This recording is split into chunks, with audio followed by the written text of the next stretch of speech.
of the illusions about human behavior is that it stems entirely from personality or character. But social psychology shows us that often behavior is dominated by the social roles we're asked to play. This point is driven home with particular force by a study carried out by Professor Philip Zimbardo at Stanford University. Professor Zimbardo created a prison situation in which ordinary people were asked to play the role either of prisoner or of warden. Then he observed what happened. In 1971, in the basement of the psychology department of Stanford University, a mock prison was created. It rivaled all social psychology experiments in controversy. Shortly after I finished this Stanford prison study, Milgram embraced me and said, "I'm so happy that you did this." He said, because now you can take off some of the heat that he's had to bear alone of having done the most unethical study. Although this experiment is over 30 years old, its enduring power has been underscored by the events at Abu Ghraib. When we got to Abu Ghraib, it was eerie. People were being told to rough up Iraqis that wouldn't cooperate. I mean, they're torturing, they're abusing detainees.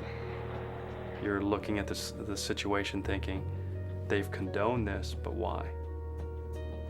And if it wouldn't have been for those photos, no one would have ever believed what was going on over there. When I first saw the pictures, immediately a sense of familiarity struck me, because I knew that I had been there before. I'd been in this type of situation. I knew what was going on in my mind. The photographs were strikingly familiar to the photographs that we had taken, many of the photographs I had taken in the prison study. We didn't do any of the stuff that you see in Abu Ghraib where they, get into a big pile or something like that, but I certainly subjected them to all kinds of humiliations. I don't know where I would have stopped myself. Given enough time, we could have got there. When the images of the abuse and torture at Abu Ghraib were revealed, immediately the military went on the defensive, saying, it's a few bad apples. When we see somebody doing bad things, we assume they're bad people to begin with. But what we know in our study is there are a set of social psychological variables that can make ordinary people do things they never could imagine doing. At Abu Ghraib, ordinary people perpetrated extraordinary abuses. To understand why, it helps to reach back to the lessons of Zimbardo's experiment, how people respond to a cruel environment without clear rules.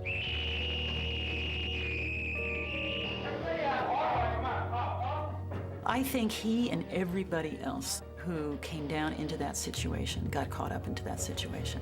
And the sense that this was an experiment, that began to fade away. It became just life. We frankly didn't anticipate what was going to happen. And we tried to really test the power of the environment to change and transform otherwise normal people, much as Milgram had changed or transformed otherwise normal people in an obedience situation. We wanted to do it in a prison-like situation. Over 70 men volunteered for Zimbardo's experiment. And they completed a battery of psychological tests. We picked 24 who were the most normal and most healthy.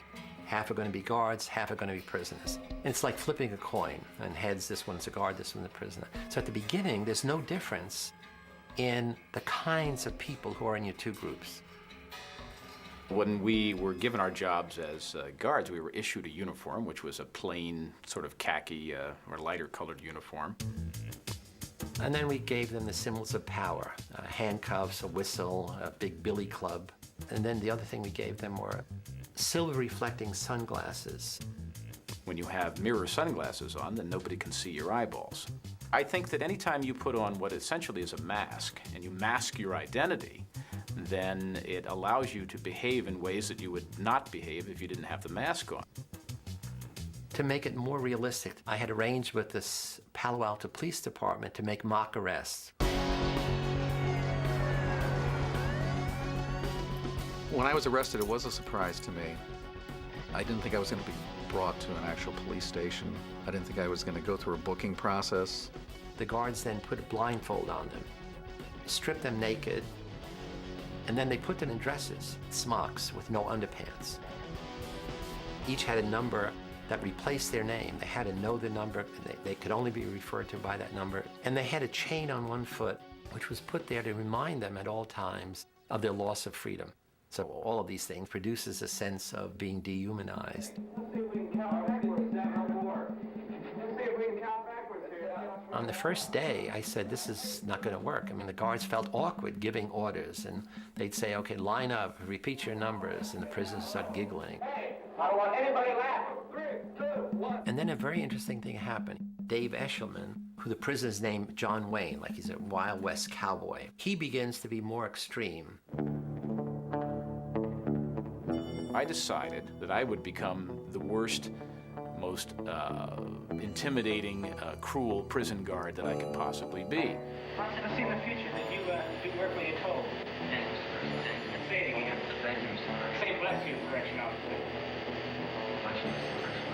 I was sort of fascinated myself that people were believing the act, and I was trying to see how far I could take it before somebody would say, okay, that's enough, stop. We did have to do things like push-ups. We would have to sing things. At the beginning, we protested some of the actions.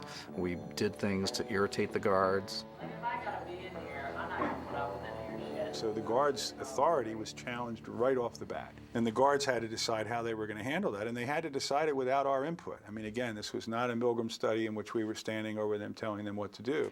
And they began to see the prisoners' behavior as a kind of an affront to their authority, and they began to push back. We would ramp up the general harassment, just sort of crank it up a bit. Nobody was telling me I shouldn't be doing this. The professor is the authority here. You know, he's the prison warden. He's not stopping me. This is unbelievable. They took our clothes. Hands off the door. There was the first evening a kind of rebellion that took place. The prisoners rebelled. They barricaded themselves in their cells and said, we refuse to come out. They took off their numbers. They didn't want to be de-individuated. They started cursing the guards to their face. And the key turning point was the guards began to think of them as dangerous prisoners. And so the guards formulated a plan to use fire extinguishers, took the doors down, dragged the prisoners out, stripped them naked, and essentially broke the rebellion in a purely physical way. From that point on, the study was as remarkable a series of events as I've ever seen. It was a real laboratory for Zimbardo and I to watch human nature transformed in a very rapid way in the face of a very powerful situation. People really suffered. I mean, guards did terrible things to the prisoners. They punished them by putting them in solitary confinement, which was a small closet. You could squat or stand, but you couldn't sit, and it was dark and dank, actually. Every hour, every day, there's a teeny little bit more of an increment. And they're stepping up, taunting the prisoners. They're stepping up. The count's not letting them sleep. They're stepping up. I don't think from 1 minute to the next, the people who are in it see the change and see the difference. You got a nice friend. You can was going to see to it that you don't get fired. And then the next key thing happened beside the rebellion. Prisoner 8612, he was the first one to have an emotional breakdown. I feel really fucked up inside. You don't know. I gotta go. To a doctor, anything. I mean, Jesus Christ, I'm burning up inside. Don't you know? I'm fucked up. I don't know how to explain it. I'm all fucked up inside. Help me out! Help me now! At the time, if you had questioned me about the effect I was having, I would say, well, they must be a wimp. They're weak, or they're faking. Because I wouldn't have believed that what I was doing could actually cause somebody to have a nervous breakdown. It was just us sort of getting our jollies with it. Let's be like puppeteers here. Let's make these people do things. What if I told you to get down on that floor and fuck the floor? What would you do then? The guards now began to escalate their use of power. Some of them had prisoners clean out toilet bowls with their bare hands. They now taunt, humiliate, degrade the prisoners in front of each other, and they exert arbitrary control over the prisoners. They keep thinking of more and more unusual things to do. And very soon after the fourth day, things begin to turn sexual. You be the bride of Frankenstein, and you be Frankenstein. I want you to walk over here like Frankenstein and say that you love the true man. If you want to fully sort of humiliate somebody, then you want to get them in those things that where their biggest fears are. And a lot of us have a lot of sexual hang-ups, and so that was part of that effort to humiliate them even further. Get up, bro. I love you, True Man, I love you, True Man. You're my true man, you get down here and do 10 push-ups. The guards knew that had the coin come up heads rather than tails, they would have had the dress on rather than the uniform on. They knew that. So they certainly knew that the prisoners who were being mistreated had done nothing wrong to deserve the mistreatment. And yet the roles themselves were so powerful and the environment itself was so powerful that they ended up punishing those prisoners as though they had done something wrong. Prisoner 819 did a bad thing. We were told to chant something about how he was a bad prisoner. And at the time I went along with it, I'm thinking, what does this matter? We don't believe this, but we can go along and chant it. Because of what prisoner 819 did, myself and the rest. Because of what prisoner 819 did, myself and the rest. That night, he had a breakdown. Every day after that, another prisoner broke down in a similar way. Broke down, I mean, extreme stress reaction. We released another one on Tuesday, Wednesday, Thursday. Nobody who was in that study could deny that the prisoner breakdowns were genuine. They were scary to see. They were upsetting to us. They were unexpected, but they were very clearly the real thing. At some level, we understood that something was happening that we were no longer in control of. It was damaging people. We didn't quite have a grasp on what to do about it. One of the mistakes we made was that we hadn't built in time to step back and to look at what was happening and call it what it was, which was mistreatment. We were caught up in the events that were taking place. Or you can keep your blankets, and 416 will stay in another day. We got 3, guess 1. Keep your blankets, 416, you're gonna be in there for a while. So just get used to it. On the 5th day of the study, Zimbardo invited his girlfriend, recent psychology graduate Christina Maslach, to visit the mock prison. I had heard bits and pieces from Phil about what was going on. And then when I was down there that evening, it really was kind of a wow. The thing that really got to me was when some of the guards took the prisoners down the hall to the men's room. She looks out and sees a line of the prisoners with paper bags over their heads, each one holding the other one's shoulder. And they're leading them down the hall. And Phil comes over and I look, my God, look at that. And I looked up and something about it just, again, it was the dehumanizing, demeaning kind of treatment. I couldn't watch it. And she said, it's terrible what you're doing to those boys. And she got tears in her eyes. I said, what? And she runs out. And I'm furious. I'm saying, look, this is, I run outside, we have this big argument. I'm saying, look, this is dynamics of human behavior. Look, it's fascinating, the power of the situation. So I'm giving her all the psychological basis, and what kind of psychologist are you? You don't appreciate this. And she said, I don't understand.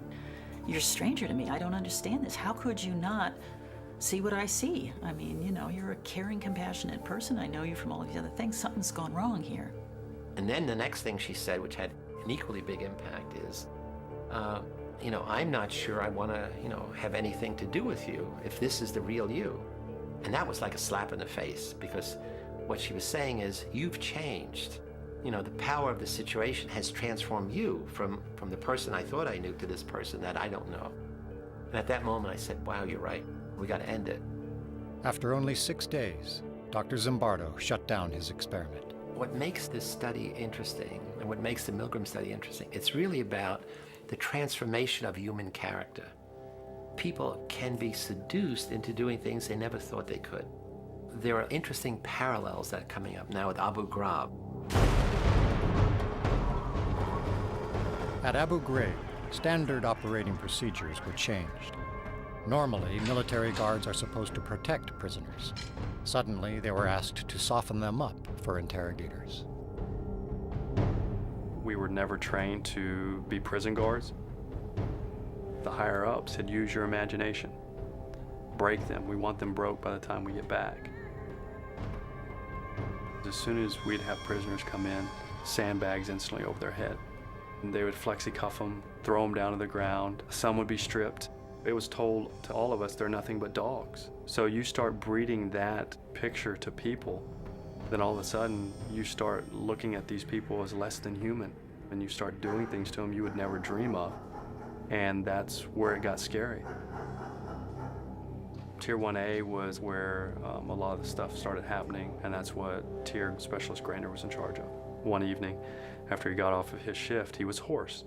I said, "Grainer, are you getting sick?" And he goes, "No." And I said, "Well, what's going on?" And he says, "Well, I'm having to yell and do things to detainees that I feel are morally and ethically wrong.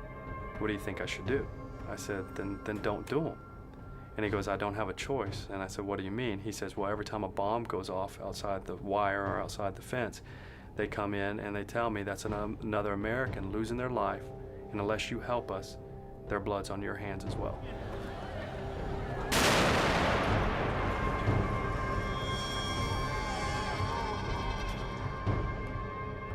So early on in October, what I saw whenever I walked up to the tier was two soldiers that I had no idea who they were. They had two naked detainees handcuffed to prison cells. They were telling him to confess, confess, confess. He would swat him on the behind with a water bottle. So then after they did that, they handcuffed him together in what appeared to be sexual position. I've never been trained in an interrogation, but I definitely didn't think that this is the way interrogation should be. And so I reported it to my lieutenant. Basically, telling him military intelligence is doing some pretty weird things with naked detainees, and he seemed not to care. Whenever there's a system, there are perpetrators of evil. There's the people who do bad things, like at Abu Ghraib, the guards. But the top administration gives permission, either implicitly or explicitly. They didn't say put him in a pyramid, but they gave them general permission to do whatever they had to do to get confessions. They may well be given missions in connection with this overall task and strategy. We also have to work the dark side, if you will. We're going to spend time in the shadows. I can't think of a worse thing for somebody who is in charge of an environment like that or in charge of people who work in an environment like that to say, it's time to take the gloves off and go to the dark side. Those kinds of institutional environments create pressures on people to head to the dark side anyway. I mean, we learned this in the prison study. Those environments elicit the worst from good people.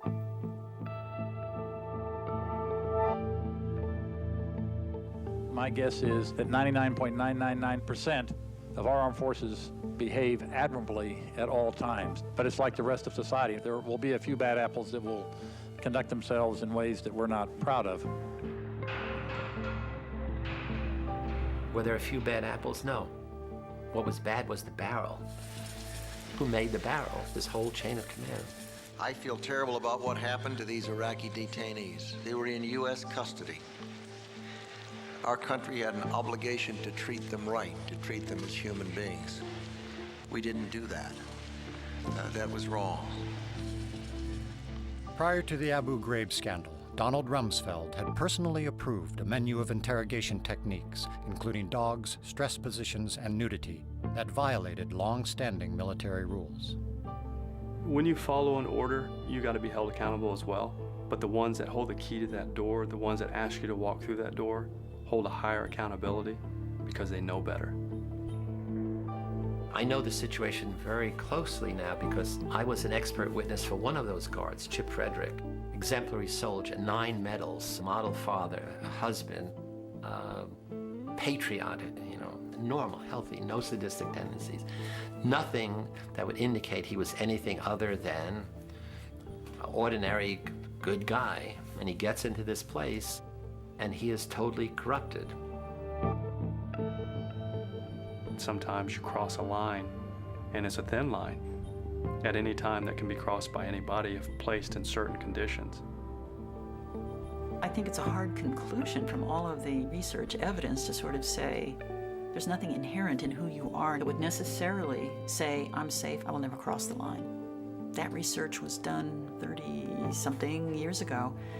This is not news, the lessons that were learned. It's been in textbooks, it's been taught in psychology courses. Other research, Milgram, all of these other studies are pointing to those same conclusions. It is the rare person who's able to be in that situation and resist. It's the majority who conform, who comply, who obey authority, who do these things. And that's what nobody wants to hear. We want to all think we're heroes. If we were in that situation, we'd be different. Maybe that's true. But heroes are rare in any society. They are the exception. The rule is the majority. The rule is the base rate is what the average person would do. And so the big message from the Stanford prison experiment, big message from the Milgram obedience study, from many of these other studies, is that if you imagine yourself in those being a participant in the studies, you have to say, it's likely I would do what the majority did. And I'm not that special. I'm an ordinary person. They were ordinary people.